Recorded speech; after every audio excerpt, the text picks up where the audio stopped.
하나님 말씀 베드로전서 4장 1절부터 8절까지 말씀입니다. 그리스도께서 이미 육체의 고난을 받으셨으니 너희도 같은 마음으로 갑옷을 삼으라. 이는 육체의 고난을 받는 자는 죄를 그쳤음이니 그 후로는 다시 사람의 정욕을 따르지 않고 하나님의 뜻을 따라 육체의 남은 때를 살게 하려 함이라. 너희가 음란과 정욕과 술 취함과 방탕과 향락과 무법한 우상 숭배를 하여 이방인의 뜻을 따라 행한 것은 지나간 때로 족하도다. 이러므로 너희가 그들과 함께 그런 극한 방탕에 다름질하지 아니하는 것을 그들이 이상히 여겨 비방하나 그들이 산 자와 죽은 자를 심판하기로 예비하신 이에게 사실대로 고하리라. 이를 위하여 죽은 자들에게도 복음이 전파되었으니 이는 육체로는 사람으로 심판을 받으나 영으로는 하나님을 따라 살게 하려 함이라. 만물의 마지막이 가까웠으니 그러므로 너희는 정신을 차리고 근신하여 기도하라. 무엇보다도 뜨겁게 서로 사랑할지니 사랑은 허다한 죄를 덮느니라. 아멘. 다른 사람의 잘못을 덮어준다라는 제목으로 함께 은혜의 말씀을 나누겠습니다. 12월의 품성은 사랑입니다. 대가를 바라지 않고 다른 사람에게 주는 품성입니다. 우리의 본성이 아니기 때문에 반드시 훈련을 해서 사랑의 열매를 많이 맺어야 할 것입니다. 세부 실천사항 첫 번째는 하나님의 사랑을 받는다. 두 번째, 도움이 필요한 사람을 찾아 돕는다. 세 번째, 대접을 받고자 하는 대로 남을 대접한다. 네 번째, 실제 필요를 채운다. 다섯 번째, 다른 사람을 인내한다. 그리고 여섯 번째, 다른 사람의 잘못을 덮어준다. 우리가 앞서 이틀간 다른 사람의 잘못을 덮어주는 훈련을 했습니다. 오늘까지 특별히 다른 사람의 허물이 보일 때에 그것을 덮어주는 훈련을 우리가 해야 할 것입니다. 사랑의 열매를 맺어야 되는 이유, 첫 번째는 하나님께서 원하시기 때문이죠. 우리를 부르실 때에 하나님의 찬송이 되게 하기 위하여, 그리고 증거로 삼으시려고 우리를 부르셨다라고 이사야 43장에 말씀하셨죠. 우리도 고백합니다. 나 주님의 기쁨 되기 원하네. 그렇다면 하나님께서 기뻐하시는 사랑의 열매를 맺는 것은 당연합니다. 두 번째는 하나님의 심판이 있기 때문이죠. 열매를 맺지 않는 나무마다 찍어 불에 던지신다라고 강력하게 말씀하셨습니다. 마태복음 7장 17절 이하에 이와 같이 좋은 나무마다 아름다운 열매를 맺고 못된 나무가 나쁜 열매를 맺나니 좋은 나무가 나쁜 열매를 맺을 수 없고 못된 나무가 아름다운 열매를 맺을 수 없느니라 라고 말씀하셨습니다. 그렇다면 나쁜 열매란 뭘까? 육체의 본성을 따라 그냥 내 생각대로 살아가는 삶이다 라고 말할 수 있습니다. 그렇다면 좋은 열매는 본성을 따라 살지 않고 하나님의 뜻대로 하나님의 말씀대로 사는 삶이다 라고 또한 말할 수 있습니다. 예수님께서 땅에 오신 이유가 바로 본성대로 살지 않게 하시기 위함이다 라고도 말씀을 하십니다. 로마서 6장 11절 말씀에 이와 같이 너희도 너희 자신을 죄에 대하여는 죽은 자요 그리스도 예수 안에서 하나님께 대하여는 살아있는 자로 여길지어다 라고 말씀하셨죠. 더 이상 죄가 본성이 우리의 삶을 이끌어갈 수 없습니다. 우리는 죄에 대하여 죽은 자이고 하나님께 대하여 의에 대하여 살아있는 자로 우리 자신을 여기면서 그렇게 살아가야 할 것입니다.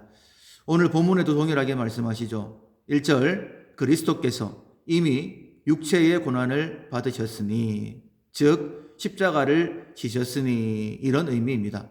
너희도 같은 마음으로 갑옷을 삼으라. 예수님이 십자가를 지신 이유가 우리의 죄 때문에 우리가 본성대로 살지 않게 하기 위해서, 그래서 우리 역시 마찬가지입니다. 십자가를 믿는 사람으로서 예수님이 죄 때문에 십자가에 달리셨지 나는 죄를 짓지 않을 수 있다. 나는 본성대로 살지 않을 수 있다. 이런 마음으로 갑옷을 삼아라 라고 말하고 있습니다. 2절 그 후로는 다시 사람의 정욕을 따르지 않고 하나님의 뜻을 따라 육체의 남은 때를 살게 하려 함이라. 이전에는 우리가 세상 사람들처럼 본성을 따라 살았습니다.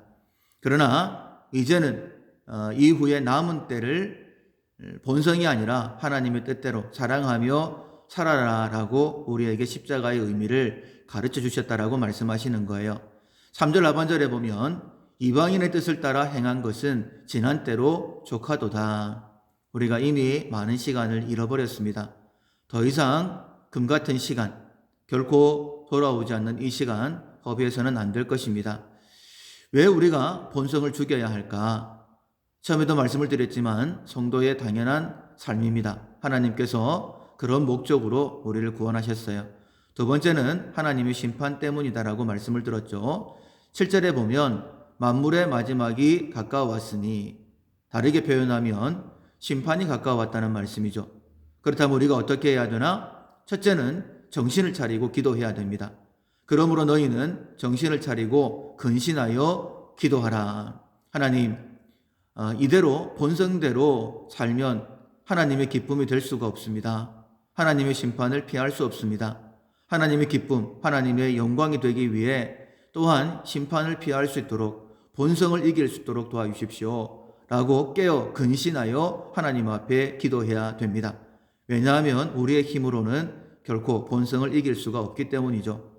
두 번째, 뜨겁게 사랑하라 라고 말씀하셨죠. 8절에 무엇보다도 뜨겁게 서로 사랑할지니, 사랑하라 라고 말씀하시면서 거기에 뜨겁게 서로 사랑하라 라고 조금 더 강조해서 우리에게 말씀을 하십니다.